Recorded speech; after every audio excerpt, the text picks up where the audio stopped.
I just want to say that Marina Mabrey is a bum. So Marina Mabrey has responded. The best way to respond is by just laughing about it. I'm going to help with her skill level. It's a skill issue for her. Jacy Sheldon and Marina Mabrey have officially spoken out after being hit with suspension threats, and it's sending shockwaves across the WNBA.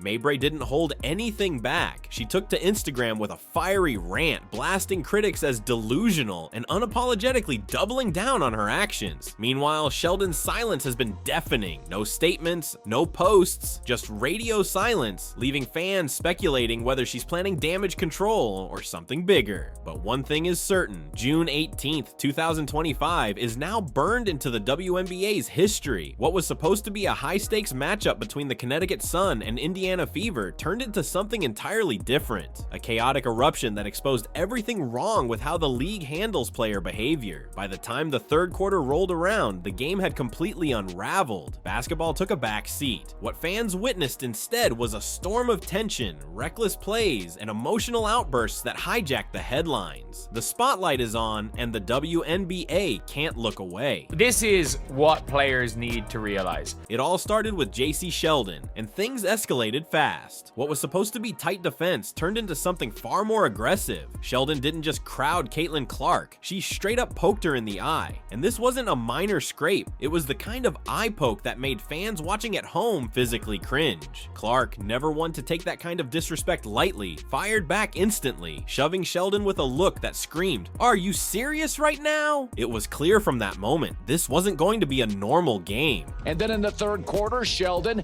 poked her in the eye again. This is something we see all the time. They were on each other. They were talking. It was trashy. The superstar like MJ, unstoppable. Then came Marina Mabrey. As if the eye poke wasn't already outrageous, Mabrey decided to escalate the chaos even further. During a dead ball, when tensions should have been cooling down, she stormed toward Caitlin Clark and unleashed a full-blown body check. We're not talking a casual shove or accidental contact. This was deliberate, violent, and jarring. Clark hit the hardwood hard, and the entire arena went silent for a split second, then erupted. The message was clear. This wasn't just physical basketball, this was a statement, and it crossed the line. Fracas occurred in the fourth quarter, which was, it took, the referees like 10 minutes to decide what to do. They ended up ejecting a bunch of players. This is the reason why we haven't seen Caitlin at 100%. We haven't seen her as quick as we saw her last season. The arena froze, stunned into silence, before exploding in disbelief. Caitlin Clark didn't say much after the game, just a few quiet words. But honestly, what could she say? Commentators were left speechless, trying to make sense of the chaos, while referees scrambled to regain control. Technical fouls were handed out left and right like it was a clearance sale. But by then, the damage was done. This wasn't basketball anymore. It was a battlefield, and standing at the heart of the storm was Caitlin Clark. I just want to say that Marina Mabrey is a bum, and I own her. She shoved me like that was going to change the score. Next time, try guarding me instead of throwing tantrums. The aftermath was absolute chaos. Technical fouls flew like confetti, one on Caitlin Clark, one on Marina Mabrey, and even veteran Tina Charles got roped into the madness. Jacy Sheldon was slapped with a flagrant one for the blatant eye poke, but somehow Mabrey's full body shove downgraded to just a technical. Fans were stunned, analysts were speechless. Everyone was left wondering, were the refs even watching the same game? This is the reason why we haven't seen Caitlin at 100%. We haven't seen her as quick as we saw her last season. The post-game chaos didn't just settle, it exploded. And at the center of it all, Marina Mabrey. While most players would have stayed quiet and let the dust settle, Mabrey took the spotlight head on. She went live on Instagram with teammate Sonia Rivers and delivered a verbal takedown that lit up social media for days. It wasn't just a response, it was a statement. So Marina Mabrey has responded to the to everything that's going on in my opinion, the best way possible. Damned if I do, damned if I don't.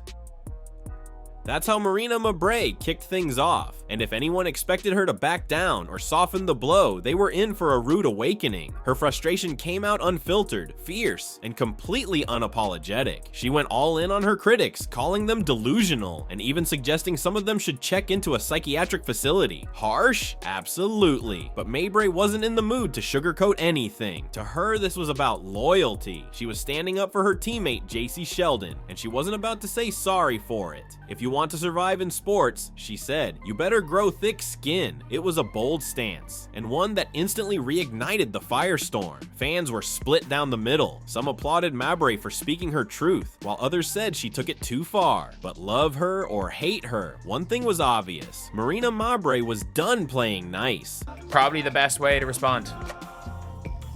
I mean that, like, best way to respond. And then there was Jacy Sheldon, Mabrey's total opposite. While Marina went loud, Sheldon went silent. As the internet lit up with outrage, fans demanding her suspension and accusing her of dirty tactics, Sheldon said nothing. No statement, no apology, not even a single post. Just silence, leaving the world to wonder what she was thinking, or if she even cared. Right. You're never going to survive in sport, in the world of sport. Her silence spoke volumes and left everyone guessing. Was Jacy Sheldon avoiding accountability, or was she just playing it smart, waiting for the outrage to pass? Either way, the reaction was brutal. Critics slammed her for being unsportsmanlike. Fans questioned whether she could even handle the pressure, because when chaos hits and you say nothing, the silence becomes part of the story. Laughing about it,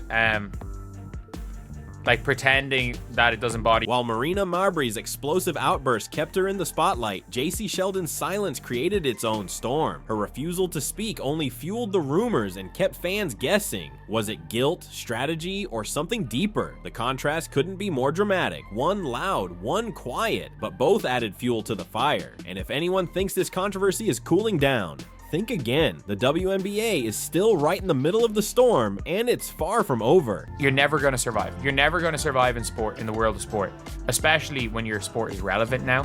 In the world of sport and social media. Social media quickly exploded into all-out war. Within hours, hashtags like #ban Mabrey and #Justice for Clark were dominating timelines. Fans were split down the middle, some rallying behind Caitlin Clark as a victim of blatant aggression, while others defended Jacy Sheldon and Marina Mabrey as simply fierce competitors caught in a firestorm. Meanwhile, the WNBA's No Space for Hate campaign suddenly felt hollow as the digital chaos spiraled into something the league clearly wasn't prepared to handle. You are never going to survive if you don't have that type of an attitude. Throughout the chaos, one question echoed louder than the rest. What was the WNBA going to do about it? At first, their response felt shockingly weak. Marina Mabrey was slapped with a $400 fine after her technical was quietly upgraded to a flagrant 2. Jacy Sheldon's flagrant 1 left untouched. No suspensions, no serious consequences, just business as usual. Fans were furious, questioning whether the league was more concerned with protecting its players or simply protecting its brand. But as public outrage swelled, the pressure became impossible to ignore. Eventually, reports confirmed both Sheldon and Mabrey would be suspended, a rare moment of firm action from a league often criticized for playing it safe when it comes to player protection. But for many, it was too little, too late. The damage was already done. Really don't want this to like go to that extreme level where now people are saying just crazy things, because this has been around in the WNBA for a long time. It's a really aggressive sport. For Caitlin Clark, this was far more than just another game. It was a harsh reminder of the physical and emotional price she pays as the league's biggest star. She's the WNBA's golden ticket, the player who draws record-breaking ratings and fills arenas. But this incident forced her to the sidelines for 2 weeks, nursing injuries while the league scrambled to figure out what it really stands for. This wasn't just basketball, it was a reckoning, and the fallout is still unfolding. Then there's the WNBA's response. Let's just say it was slow, painfully slow. Only after fans exploded with outrage and hashtags flooded social media did the league finally act. Marina Mabrey was hit with a $400 fine after her technical foul was upgraded to a flagrant 2. Jacy Sheldon, just a flagrant 1. No suspensions, no serious consequences. The fans were livid. Why wasn't the league stepping up to protect their golden goose, Caitlin Clark? The delay made one thing clear: the WNBA wasn't ready to handle this level of pressure and scrutiny. Officials give a tech to Sheldon for poking. While all eyes were on the main players, don't overlook Sophie Cunningham. She wasn't about to let her teammate take all the hits without stepping in. Amid the chaos on the court, Cunningham rose to the occasion, channeling a no-nonsense Draymond Green-style defense to protect Clark. It wasn't flashy, but it got the job done. Still, the full extent of what happened remains unclear, and that's where the WNBA found itself in hot water. Fans were already doubtful about the league's ability to protect its stars, and this incident only deepened that distrust. The punishments handed to Mabrey and Sheldon felt like mere slaps on the wrist, especially given the seriousness of their actions. The slow rollout of suspensions only added fuel to the fire, making the situation even messier. NBA has been physical. It's been physical since its inception. Like, these women are ball players, and they play the game like ball players play the game, and that requires at times being physical. Sometimes there are moments where you feel like the physicality is unwarranted. The league's No Space for Hate campaign quickly turned into a laughing stock. Social media erupted as fans called out the glaring hypocrisy, preaching tolerance while turning a blind eye to clear unsportsmanlike conduct. It was a major blow to the league's credibility. Did Sophie Cunningham take it a little bit too far? Yeah. And The All-Star game tonight just from this one play because she was standing on business. It wasn't a dirty play. It was an intentional foul, and it was meant to send a message. The WNBA might have hoped this controversy would fade away, but fans refused to let it die, and neither did the media. Hashtags kept trending, and the pressure on the league intensified. Soon news broke that Sheldon and Mabrey would face suspensions. It was a rare show of accountability, but it came too late to repair the league's tarnished reputation. The damage was done. Supporters began to question if the WNBA truly prioritized player safety or was just protecting its public image. Caitlin Clark, the league's brightest star, had been left exposed on the court. If the league couldn't even shield its biggest attraction, what chance did the rest of the players have? This wasn't just a one-time scandal, it was a reckoning. The WNBA was forced to face some uncomfortable questions about its values. Was it a league committed to fairness and protection, or one that expected its stars to fend for themselves to keep the sport tough and gritty? Again, we don't know how bad it is. At this point, the league is stuck in a no-win situation, trying to appease everyone but ending up pleasing no one. The late suspensions, the token fines, the mixed signals from leadership, it all feeds into a deeper crisis of trust. Even Caitlin Clark, the WNBA's biggest star and biggest draw, can't carry a league that refuses to learn from its own failures. This goes far beyond basketball now. It's a matter of the league's very survival, its credibility, and its future. And make no mistake, the WNBA has a long road ahead if it wants to fix this. The WNBA proudly announced their latest initiative,